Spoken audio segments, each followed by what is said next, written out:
PV systems is what they can do on the grid with their inverters is not the same as what they're allowed to do. The IEEE spec just simply doesn't allow it.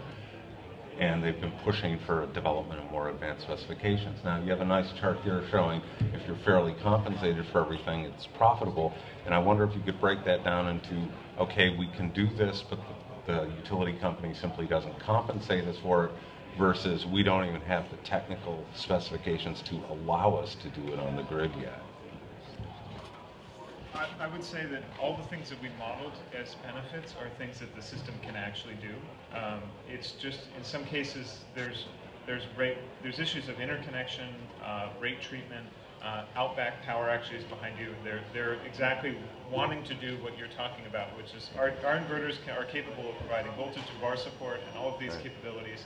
And there was a discussion yesterday on my panel with actually Heather Saunders from the CAISO about what the utilities will do about this, because in the old days they wanted the PV inverters to conform to a very strict standard and just drop offline if there was any problem. And now with a lot of PV, a lot of storage, there's a possibility that the inverters could provide more support. They actually do in Germany.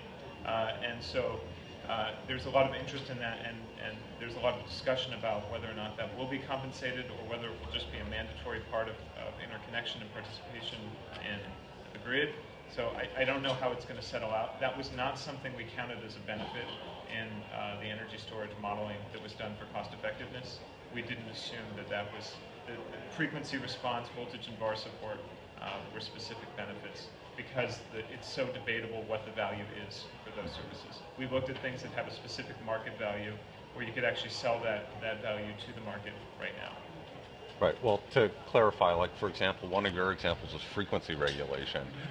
So I guess what I'm saying is does the technical spec exist that would even allow you to do frequency regulation? Oh yes, the CAISO has a service called Regulation Energy Management that's specifically designed around energy storage. So basically, with a 15-minute storage resource, you can participate.